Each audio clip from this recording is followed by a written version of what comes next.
Assalamualaikum warahmatullahi wabarakatuh. Saya Desi Marcita, peserta Latsar CPNS Majalengka Angkatan 2 Kelompok 3 NDH 37.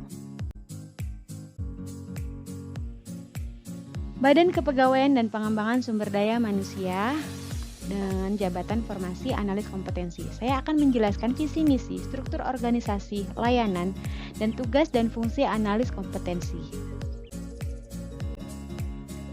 BKPSDM Majalengka beralamatkan di Jalan Ki Haji Abdul Halim nomor 107 Majalengka 45418. Badan Kepegawaian dan Pengembangan Sumber Daya Manusia Kabupaten Majalengka dibentuk berdasarkan 1. Peraturan Pemerintah nomor 18 tahun 2016, 2. Peraturan Daerah Kabupaten Majalengka nomor 14 tahun 2006. Visi dan misi BKPSDM Kabupaten Majalengka. Visi, terwujudnya manajemen kepegawaian daerah yang berkarakter menuju aparatur yang religius, profesional, dan sejahtera.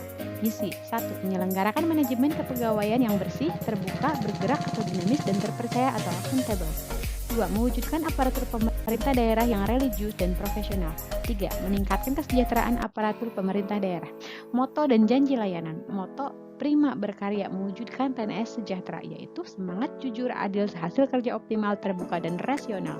Janji layanan, amanah, adil dalam memberikan pelayanan, meningkatkan SDM aparatur yang profesional, akurat dalam penyampaian data atau informasi, norma dan aturan dasar utama dalam bekerja, akhiri kerja dengan tuntas, hasil kerja dapat dipertanggungjawabkan. Struktur organisasi BKPSDM Kabupaten Majalengka. Kepala Badan, Bapak Haji Muhammad Fatur Rahman SHMSI. Sekretaris Badan, Bapak Aja Suteja Sulaksana SOS.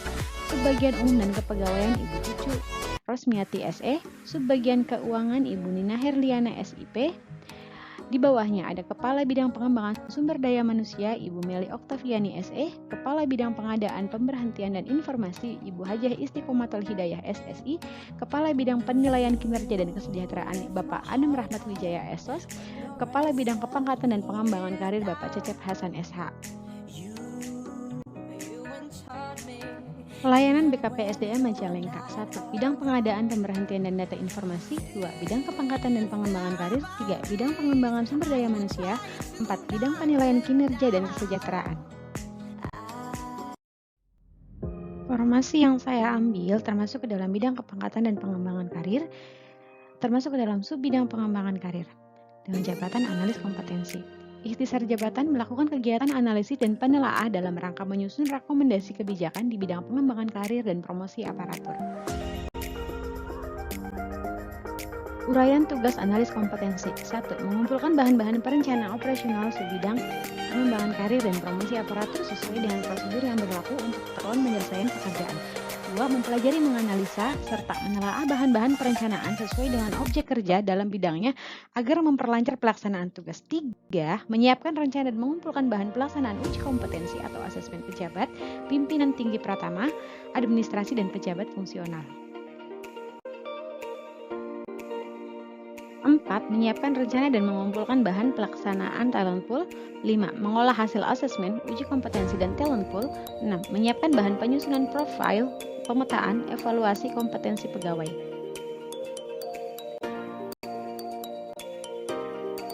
7. Menyiapkan bahan pengolahan data indeks sistem merit manajemen ASN dan indeks profesional das ASN.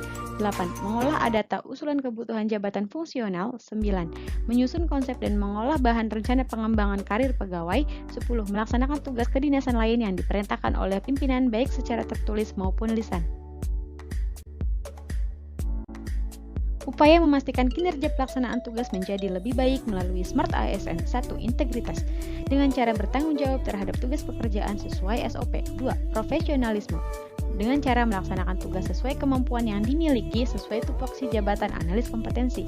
3. Nasionalisme dengan cara mencintai formasi jabatan yang dipilih dan tidak membeda-bedakan syarat dalam pelaksanaan tugas. 4. Berwawasan global, yaitu dengan cara mengikuti pelatihan dan melanjutkan penjenjang pendidikan untuk menambah wawasan. 5. Networking Bekerja sama dengan bidang lain atau dinas lain, baik dalam kabupaten atau antar kabupaten dalam pelaksanaan uji kom. 6. Teknologi informasi dan bahasa asing dengan cara mempelajari dan menguasai aplikasi digital atau teknologi informasi yang dipakai di instansi sesuai jabatan analis kompetensi dan juga mempelajari bahasa asing.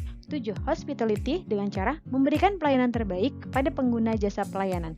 8. Entrepreneurship dengan cara memberikan kreativitas dan inovasi untuk menciptakan perubahan yang lebih baik.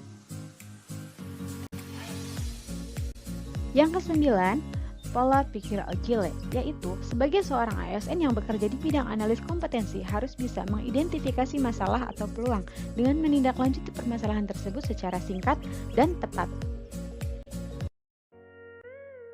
Demikian presentasi dari saya. Terima kasih atas waktunya. Wassalamualaikum warahmatullahi wabarakatuh.